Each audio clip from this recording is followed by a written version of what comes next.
Et voilà, nous voici de retour. Après ces quelques minutes d'interruption, nous sommes de retour sur le plateau de la Grande Team pour la dernière période de cette émission. On espère que vous passez un bon moment en compagnie de la team de ce soir. Et bien, continuez à passer le message autour de vous. Voilà, Canal 203, StarTime 740, la TNT numéro 3 ou encore l'application RTI Mobile. Voici les différents canaux qui vous permettent d'être avec nous du lundi au vendredi de 20h30 à 22h. On n'oublie pas que cette émission, elle se fait également avec vous. Vous avez le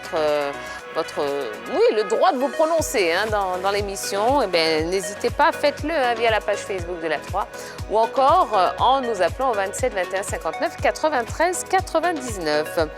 Nous sommes ce soir en compagnie du footballeur professionnel Oumar Sako qui nous fait le plaisir de nous rendre une petite visite. Oumar, ça va, tout se passe bien. On ne vous a pas encore trop... Non. Il y a eu 2-3 questions pièges, mais ça va, vous avez... ça va. Ça peut aller. Ok, bon, super, on n'a pas fini de bavarder avec vous. Pour l'heure, on va passer à notre dernier sujet de la soirée. On va parler de la CAN 2021. Du doute à la certitude, ça pourrait être le titre du feuilleton auquel on a assisté vraiment depuis un certain moment concernant cette CAN 2021. Finalement, elle aura lieu à la date prévue malgré la pression des clubs européens. Malgré des rumeurs insistantes de report ou d'annulation en raison de la Covid-19, la Conférence africaine de football a confirmé mardi que la Coupe d'Afrique des Nations se tiendrait bel et bien au Cameroun du 9 janvier au 6 février 2022. Le 9 janvier, je viendrai voir le match d'ouverture entre le Cameroun et le Burkina Faso, a déclaré le Sud-Africain Patrice Motsepe, président de la CAF, après une rencontre avec le chef de l'État camerounais, Paul Biya. Il a reconnu, en revanche, que le variant Omicron est un énorme challenge. C'est pourquoi Patrice Motsepe a assuré que personne ne sera admis dans les stades sans un test PCR, alors que les organisateurs avaient déjà annoncé l'obligation de vaccins et de tests pour accéder au stade. Sur la question du retard dans les infrastructures, sujet de mécontentement de la CAF, le président de l'instance africaine de football en a autre assuré que du très bon travail avait été fait. Alors, tous en route pour la grande fête du football africain. Allez, on va ouvrir pour la dernière fois de la soirée le téléphone 27 21 59 93 99 avec le maintien de la CAN en janvier. La CAF a-t-elle gagné la bataille face aux clubs européens? Eh bien, n'hésitez pas, appelez-nous pour nous dire ce que vous en pensez. Bon, vous vous attendiez à une telle position de l'instance fédérale qui a confirmé donc la tenue de cette CAN 2021. Effectivement, on s'attendait à ce que la CAF confirme la date officielle qui est le début de cette CAN le 9 janvier. Elle a gagné une grande bataille, moi j'ai envie de dire, la bataille du respect de la dignité, parce que malgré les menaces, les diatribes, j'ai envie de dire les commentaires désobligeants, les dirigeants de la CAF quand même sont restés dignes en confirmant la date du 9 janvier comme un début de l'ouverture de la Coupe d'Afrique des Nations 2022 du côté du Cameroun.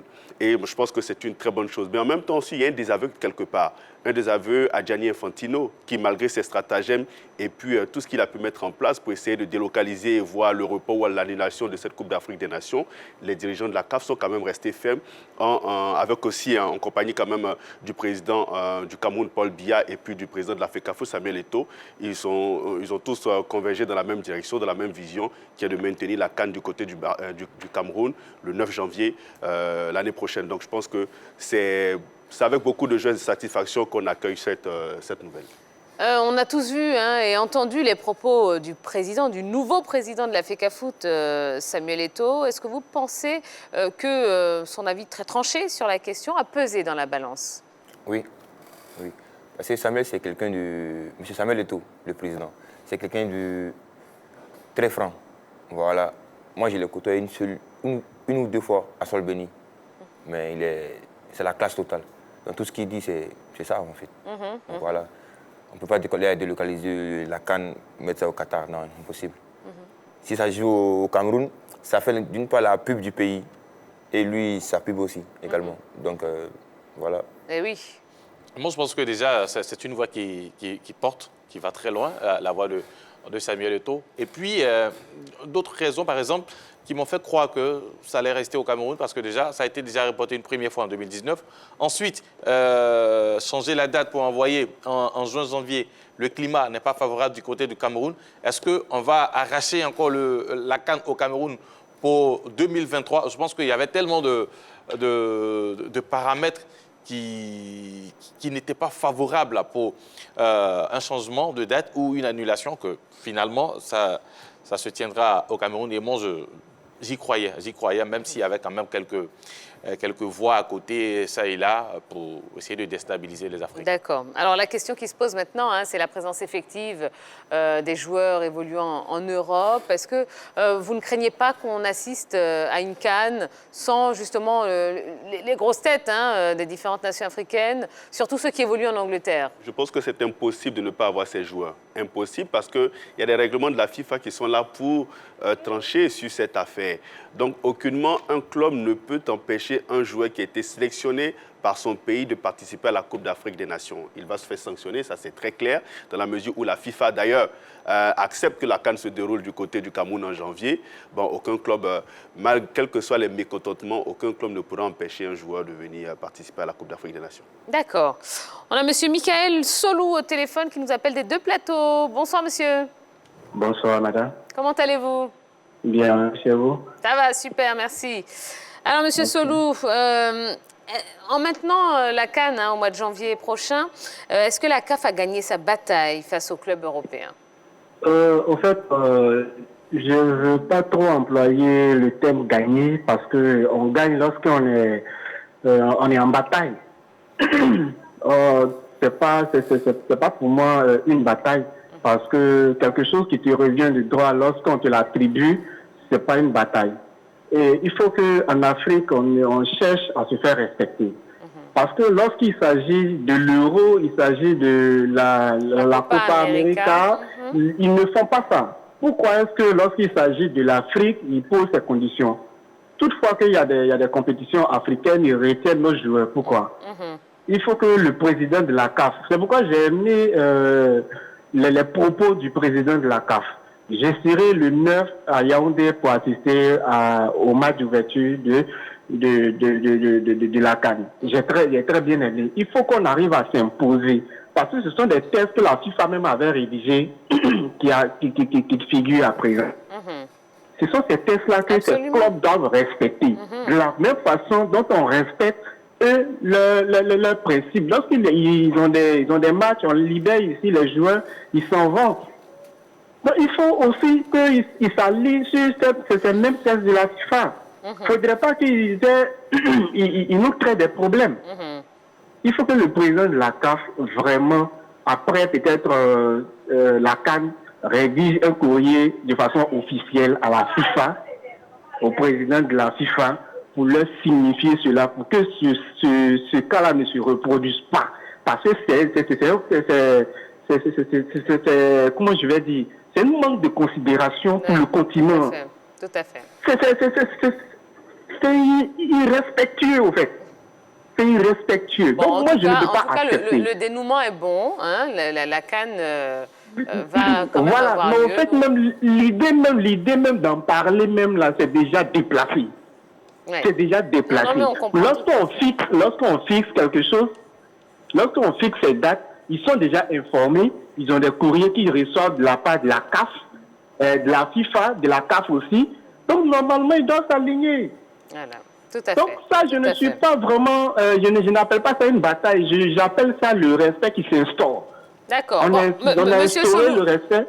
Oui. En tout cas, on a bien compris. C'est vrai qu'on est un peu pris par le temps parce que c'est déjà la fin de l'émission. Mais en tout cas, on a vraiment compris. Et c'est un soulagement pour tout le monde, effectivement, que cette CAN voilà, il ne faudrait pas qu'on appelle ça une bataille. Il faut qu'on se dise que c'est un respect qui s'est instauré. D'accord, voilà. Très bien. Merci beaucoup, Monsieur Solou. Merci. OK, merci. Allez, bonne soirée. Bon, ben voilà, donc en tout cas, le dénouement est bon. On va assister à la CAN et, comme on vous le dit depuis très longtemps, elle sera à vivre en exclusivité sur la 3. Alors, Oumar, bon, il nous reste une petite minute à passer ensemble. Je voudrais qu'on parle quand même d'une chose importante. C'est vrai que vous avez été au centre d'un tiraillement entre la Côte d'Ivoire et la Guinée. Ouais. Est-ce qu'une fois pour toutes, vous pouvez nous dire pour quelle sélection vous optez? Pour le moment, il n'y a pas de choix. On n'a pas encore fait de choix. Donc voilà, non. Mais quand même, j'ai été approché par la Guinée. Oui. Ils sont venus me voir ici. à Solbeni, on a parlé. Bah, après, l'entraîneur Didier Six, qui était là en ce moment, et le secrétaire général, je pense bien, M. Ali Diarasouba, qui devait me faire partir en Guinée pour avoir le passeport guinéen. Bah, après, il n'y a pas eu de... La SEC n'a pas été avertie. Moi, en ce moment, le match était enchaîné. Donc, du coup, je ne pouvais pas aller. Mais il fallait avertir la SEC d'abord avant que je parte. Donc là, il y a eu... Donc ça, c'est la Guinée qui vous a approché. Mais maintenant, Ouais. est-ce qu'au niveau de la Côte d'Ivoire, on vous a approché? Pas véritablement, non. D'accord. Du coup, si Mais- tout est résolu du côté de votre passeport et tout, vous comptez jouer pour la Guinée? Oui, bien sûr. Ok. D'accord. Vous retournez en Bulgarie. Ça va être quoi? C'est quoi vos projets, vos ambitions avec votre club Là, pour le moment, le club joue pour une place européenne.